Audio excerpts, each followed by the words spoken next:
are we just going to have no development of accounting professionals in the UK in the future? Because AI is just going to take that initial layer and no one's going to hire anyone? I think it's a game changer of an investment and a bold one to make. 1 billion for the next 3 years is probably a drop in the water for most nations, but at a company level, it's very relevant. According to Digits, when they compared the performance of their bookkeeping agent to that of 12 outsourced accountants, the company found that their AI agent delivered 97.8% accuracy, whilst the human accounts were 79.1% accurate. And it also found that the AI agent was 8,500 times faster and operated at 24 times lower cost. Hello and welcome to another episode of the Digi-Tools and Accrual podcast, brought to you, of course, by us, the Digital Disruptors. And of course, you can get your weekly update of news here from us on the pod. And don't forget, we have the live stream every Thursday and the newsletter. So make sure you sign up to these, follow us on all the socials, and you'll get the latest updates and news as and when you want it and how you want to consume it. But I'm joined by Indy and Ryan. The threesome are back together. This is very exciting. So, Ryan, how are you doing, my friend? Please don't call us a threesome, John. It makes you feel weird. But I'm good, thanks. I'm good. I'm still too hot, even with no hair. So, just free access for heat to escape. I'm still overheating. It's probably because I only wear polo shirts. Maybe I need to wear something more airy. More airy, not fairy. Or hairy. Oh, hairy. Indeed. Maybe like khaki. You should go full like Lawrence of Arabia. That's what you should do. Oh, I could do. I would literally melt in. Is it Egypt? It's based. Where's it based? I think so. Yeah. I'd melt in Egypt. Someone said they're heading over to Europe and it's going to be 43 degrees, and I was like, nope. Yeah, I'll just cancel all plans. That's bad, isn't it? I had a holiday in Italy when it was like that once, and like literally you're waking up, going in the cold shower, and then before you go to bed having a cold shower as well, and it's just you could pretty much wring the bed sheets out by the end of the night. It was pretty grim. Not a good place to be. Anyway, from soggy bed sheets to someone who's always super cool. Indy, how are you doing? I don't know if I can. What an intro. What a transition. From a soggy bedsheet, you dirty dog. Yeah, I'm good. Oh, I was just watching as well. Just like my mind has gone to the gutter. I was watching some rubbish on. I don't know if it's just me. I sometimes get like different social platforms will just spam you with rubbish that obviously you've clicked on once, and then it just wants to keep you in its algorithm to say, oh yeah, this will piss you off some more and you'll waste 2.5 hours of your life on it. I was watching some obscene YouTube video, and it was cool. It was by Disruptors. I was saying, it was Disruptors. That's why I paid attention to it, because I thought, oh, that's very close to us, except we're digital and we talk about accounting tech. And they were talking to Andrew Tate and Bonnie Blue about the definition of feminism, and both had a very interesting take on that. For those who obviously don't know who Bonnie Blue is, she is a big OnlyFans and adult worker who's one of her biggest claims to fame is some sort of thing that she calls a body count, and I didn't really understand what any of that meant until she said it was 1,057 in 30 days. Now, if you've never come across any of that before, it's not the sort of count that we're used to in this podcast, because we only talk about the accounts and accounting tech. But so all that to say, it's fresh off the heels of that. I'm doing good. I don't know how to follow that, John. You got anything? No, I mean, I thought it was going to be a story about getting like adverts for oddballs or something like that on like Instagram, but clearly not. No, Indy's got a whole different like search history to dive into there. But wow, yeah, well done. It's about female empowerment. What did you expect? And obviously something that's going to fly in the face of that is just two very interesting protagonists in what that does or does not mean. So fascinating, not worth 2.5 hours of your life. If anyone that's interested, don't. It's boring. Listen to this podcast instead. I should mention as well that today's episode is sponsored by the friendliest accounting software in the world, which is Free Agent, which, of course, for those of you who don't know, and how could you possibly not, they are the small business accounting module that's out there looking to work with you. And if even better, if you bank with NatWest or have a Metal account or RBS or anyone else in that group, you also get a free account, which is amazing. So you get banking and accounting software all in one package, and to solve your accounting blues. Not only that, but you get to connect into a whole seamless suite of products. Stop laughing at me, Ryan. You get to integrate with a whole incredible ecosystem of products which they've been creating and linking into. So you can now do pretty much anything you want to with your Free Agent software. Someone's put sugar in his tea, haven't they? He's bouncing off the walls with that intro.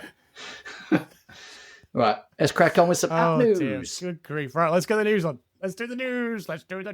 Or, and in this case, let's do the nudes.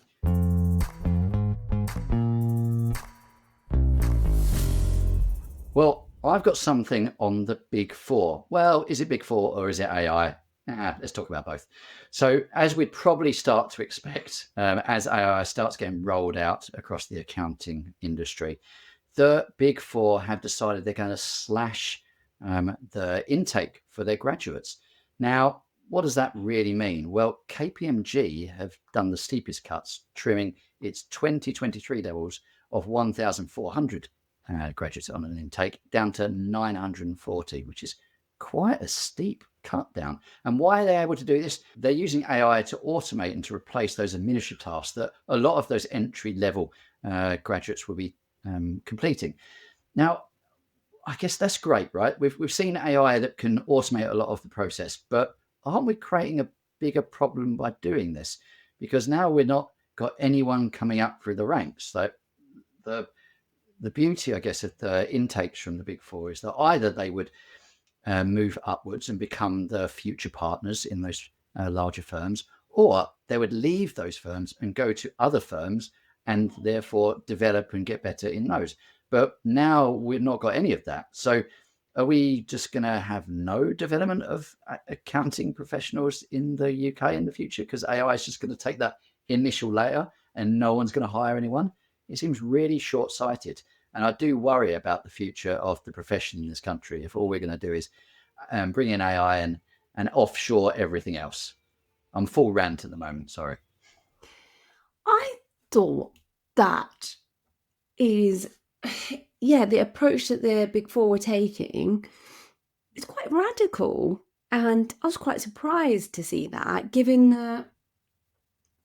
the overall rate of even adoption of different types of careers or graduates within banking have been a little bit more they've been a bit more front-footed in introducing programs for graduates that would see them train in almost like a degree apprenticeship form. And I would have thought that the Big Four would do a similar thing where they, instead of leaning back from accounting graduates or having graduates come at graduate programs, instead that they would innovate a little bit more and maybe have something that would, again, be similar to some of the bigger banks who have then wanted to retain talent but have not wanted to do it at a premium. Instead, they've come up with almost, like I said, a degree apprenticeship, and that I think would have been a much better route for them rather than just saying, oh, AI is going to do everything. So I thought it was quite a bold move. It is bold. I just wonder if it's short-sighted. I know they do have a big cull, and I guess what they're looking at is that they'll reduce the culling of the staff as they progress through. So they'll take on those that are really excelling, or the cream of those that apply for the Big Four. But yeah, I mean, most of it we're seeing in audit, right? That's where the AI impact's having the biggest effect, especially on the Big Four. And so a lot of that's incredibly mechanical and incredibly boring work, but you still need to bring people through to develop and train them. And I'm just worried that is going to get lost if this is the start of an ever-growing trend where we just keep reducing the intake. Or maybe it's an opportunity for some of the mid-tier firms to take on more talent that they would have otherwise missed out on. So there's always some benefit, I guess, that comes from the fact that the talent pool will become bigger, and therefore more people, the bar will also raise. I think the this reduced numbers that's happening here it's one that we've got to be sort of cautious of, I think, going forward into the future, not just because of the technological sort of impact potentially. Obviously this is mainly down to sort of AI and the use of AI, but the last time we had a big cut in the numbers that were recruited by the Big Four happened when we had the banking crash and the banking crisis, and then there was a little bit of a dip around COVID. And what happens is there's a long tail to that, which means that at some point in the future, these organizations suddenly find that they've got a talent gap because they don't have enough bums on seats as it happens. And what then happens is they go and raid other accounting firms for that talent, and they've got the financial clout to be able to do that. So this has a sort of a longer term strategic impact for sort of mid and smaller size firms who continue to recruit trainee staff and promote them up through the ranks as they go through their exams and their experience grows and stuff. So it is something to be aware of. I think it's maybe also on the audit side in particular, this is a tipping point, because for the last probably 4 years, maybe a little bit longer, the Big Four firms have been throwing technology and people at audit to get over the problems that they have with the regulators, and obviously this challenge around quality, audit quality. And such that they've been actually getting rid of clients, down to the mid-tier firms, and we've been very happily taking them off them as a consequence. So maybe this is a tipping point as well. Maybe they feel like they've got this convergence of technology, improved their compliance and their regulatory requirements, and so as a consequence, now they're going to stop getting rid of those clients. So that trickle down is going to stop, and that means that the market's going to go back to being really competitive again. Well, moving on from AI, I've got something from Karbon. They've released their product roadmap. I think we talked a little bit about this at their, wasn't a Karbon summit. I can't remember what the term was, but it was a Karbon basically event where they were talking about the future of the system and all the things they were going to do regarding tax and AI. Well, there's a few bits that come out the back end of this. And one of them that I thought was quite interesting is they are deeply enhancing their portal. So essentially, you now can get a premium client portal inside the system and share information back and forth, an area where you can put it permanently so that your clients come in and interact with that information. We talked about end-to-end tax workflows. They delve into a bit more detail about what that is. If you want to, I guess, hear about this more, please do catch a prior episode. But the bread and butter of Karbon for quite a long time is their email triage system. And I was quite surprised on is they've not had the ability to delegate, inviting a colleague or assistant to manage your inbox for a long time. And that surely has been a huge issue because they want you to work in the system. And I've never really considered this, but people go on holiday. So what happened with your workload when you went away? I just assumed it was there. It appears it wasn't. They've now brought that in, I assume, by customer demand more than anything else. Other bits they've brought out are enhanced engagements, so from engagement letters all the way through to payments, and the ability to intelligently scan information and complete tasks for you. So something that's looking at documents as it comes into the system, extracting information from it, and then sourcing the task and going, have we now completed that? Have we requested information? The right information's come in, mark task complete, move on the workflow, which is a brilliant little bit of AI. And that's where, I guess, where we talked about before on other systems and other releases, where they're focusing on these big AI problems, solve little bits with AI agents and build them up over time. And I think you've got a really powerful tool that grows. So, in some incredible news from Visma that we reported on a while back, we got wind that they were looking to float. And I think the initial idea was that they were going to be floating on the Netherlands Stock Exchange. So HG Capital own 70% of Visma, which they bought back in 2006. So a long old time ago, like 19 years ago, if my maths is right. And they bought it for a £380 million valuation, and the company is now worth an estimated 19 billion euros. So what's that in sort of approximate terms? Probably around about 17.5 billion, something like that. So that's a whopping return on investment for HG, I guess. Very, very impressive. Anyway, as we said, they were looking to float, and they were considering doing that on the Dutch market. And the timing for that was planned, I think, for around about probably March of next year. But anyway, it's been announced that they're now eyeing up the London Stock Exchange and going for that, which is fascinating for a number of reasons. Number one, there's been a huge exodus of tech companies off the FTSE and off the London Stock Exchange in favor of American markets in particular. And also on the flip side of that, the UK government announced a whole bunch of changes to the listing requirements and stuff, which just maybe has tempted Visma across. Now, they do say in the reports that we found out about this is that Visma are still waiting on some additional listing reforms to be in place before committing to a London listing. So maybe they're using this as a bit of leverage in the argument about where to go. Or maybe this is just all part of a ruse, and actually they're going to end up on the US market as well. But no matter what, it looks like that this IPO that is definitely going to happen. What market it happens on or what valuation, we're not still sure of, to be perfectly honest. But it's going to happen probably in the next 2 or 3 months, I would say, because to get onto any of these major stock markets, you probably need a lead time of about 6 months to get everything in place and just to make sure you've got all your I's dotted and T's crossed, as it were. So this is going to happen, and it's going to happen fairly quickly, I guess. Nice. And will you be chucking a few quid that way?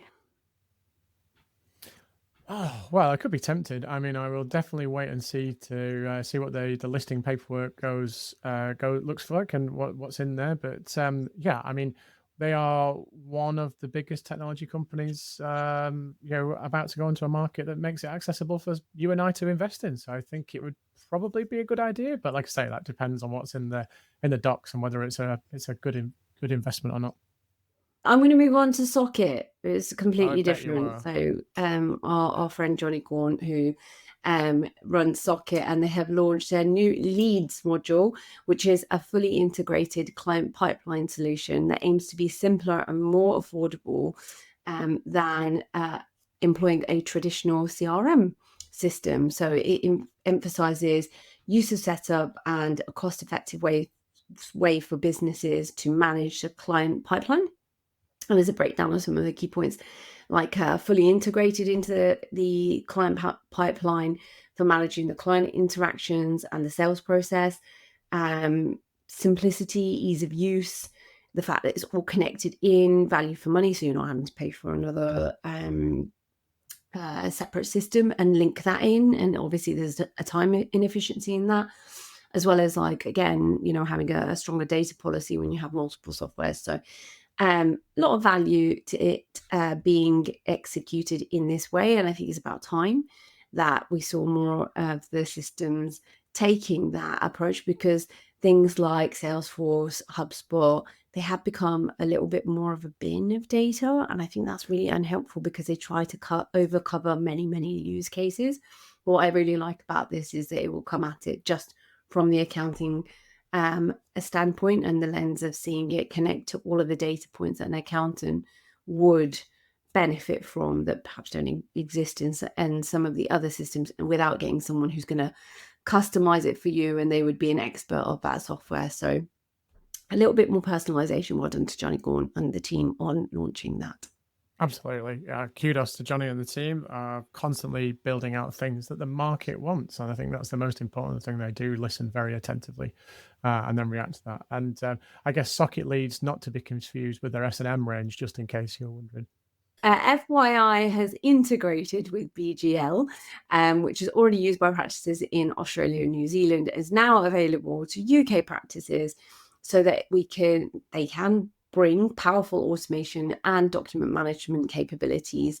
What does it do? So the BGL integration helps practices streamline compliance workflows by automating the import of key company documents from BGL CAS 360. There's an automatic sync for compliance documents, and they are automatically imported overnight into FYI. Auto filing documents are automatically filed against the correct client in FYI. Customized settings, you can choose to import all of the documents from BGL or only the assigned documents. So you give you a bit of control to the practice over what's brought into FYI, and then seamless collaboration and workflow. So once the documents are in, they can be reviewed, shared, added to tasks and workflows, and helping the team to stay on top of all the compliance actions across the board. And it's available to pro and elite plans. So very good news for FYI users. Awesome. Well, you know what, that FYI BGL integration sounds really exciting. This is a bit of an iteration, I think, for what we're seeing in the market, because they've kind of had a very low-key integration in the past. And I guess if we're speaking specifically about the UK market, if I can get my teeth into that, then this is really about the cosec information and what else you can do within BGL and then feed that back in and out of FYI. So a great demonstration of how you can have an integrated suite. And this is the kind of stuff that I think people like Bright will be looking at now that they've acquired things like My Work Papers and Inform Direct, and obviously connecting that into the wider jigsaw of products that they've got there. Moving on then, I've got an update from Joiin. I'm never quite sure how to say this because it's like Joiin, and I'm like, is it Join or Joiin or something? I never. Anyway, Join, just join. I'm turning into come bloody on, Ryan here, aren't I? Christ, we're running out of domain names. Join. yeah, absolutely. Anyway, let's get into the updates because it's really quite simple, but also very, very cool. The key one that I'm really excited about is the launch of an Excel add-in, because of course I'm an accountant and I love a bit of Excel, but let's go into it. So they've launched a whole bunch of new reports and dashboards which have been designed around customer use cases. So if you've got, say, an investor ready report pack that you want to produce, you can now do that in there. And that's the kind of stuff that they've built in there. So these are kind of like specific use case example reports, all tailored, so it's like one click button away, so you don't have to do anything else. As I said, you've also got the Excel add-in, so you can now pull down that Joiin data into Excel and work on it in Excel. So if you're a bit of an Excel whiz, or you really like to get into like deeper analysis or additional reports and stuff, you can do that. No mention if you can push that data back, but if you could do that, now that would be really exciting and really amazing. And then, of course, we couldn't be talking about a product without talking about AI. They've got some new AI-powered features that help you to identify trends and outliers and KPIs as well, which is all part of their FP&A Insights module. So that's all there to speed things up. And then last but not least, a few integration announcements with Penny Lane and with Puzzle, which are both bookkeeping accounting softwares in other countries outside the UK. And finally, the last thing that they've put in the press release is to remember that as a customer, they're listening to you and they're wanting to hear what you're doing, what you're interested in seeing in the product, and they'll build it. So we were talking about Socket earlier on being really customer led. That also appears to be the way that Joiin are looking to do the same thing with their product development. One thing to say it, another thing to do it. We need to start seeing what your angle is.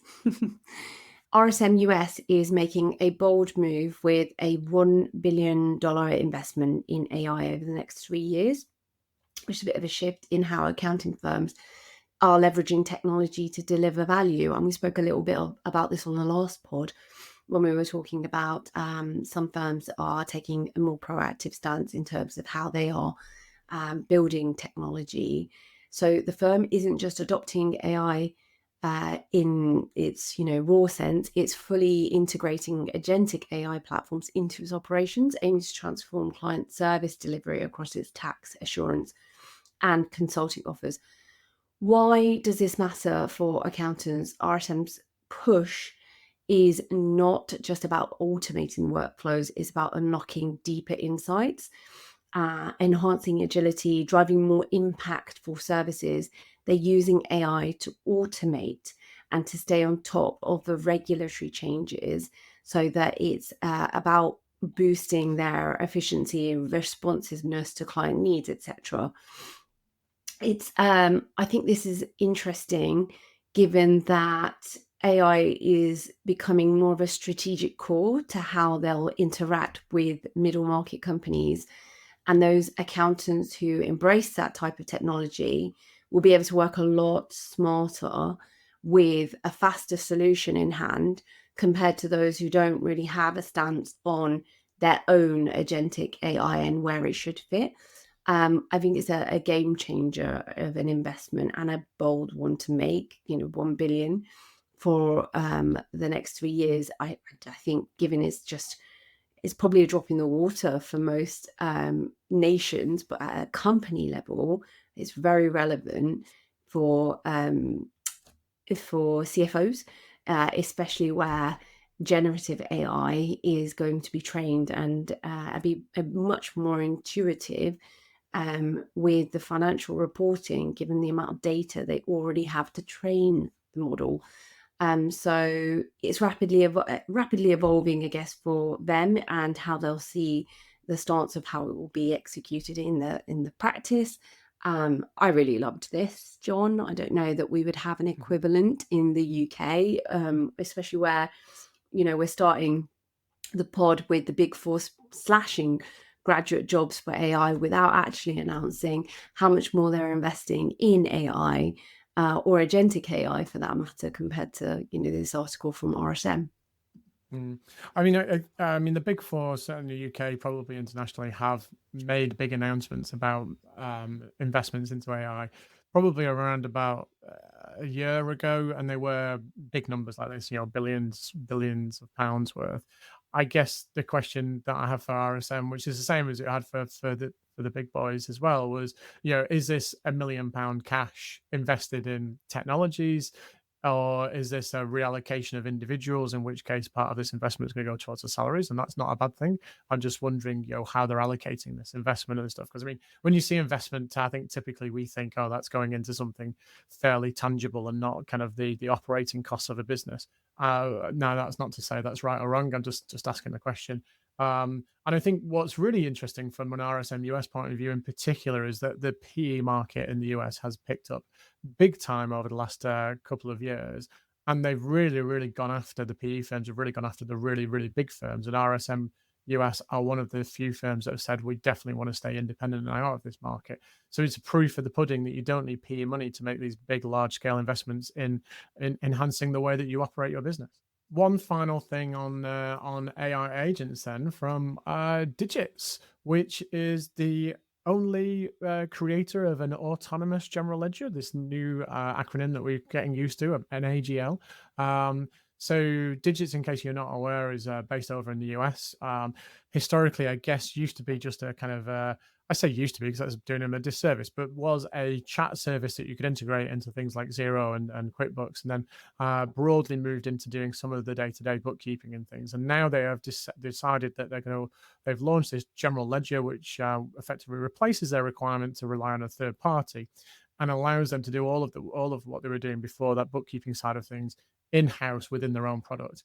And their announcement here is around the fact that they've designed a whole bunch of AI agents to take away, of course, the manual, frustrating, time-consuming work that we all get involved in.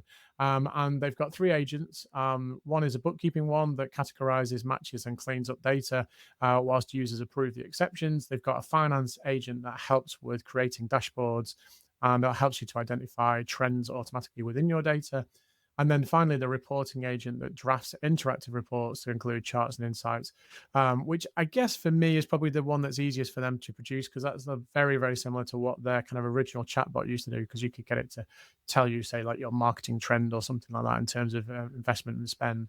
The thing that really, really interested me, though, in this press release it's less about the agents, because I mean, I think, those things that have been announced, all fine, but they already kind of exist on the market already. So this isn't really, really brand new and exciting. And, we're going to see more and more of it. What would be really cool to see from a bookkeeping agent, for example, would that an agent that not only categorizes and, posts the original adjustments, but also does things like the accruals and prepayments, and does it all in one place and accurately.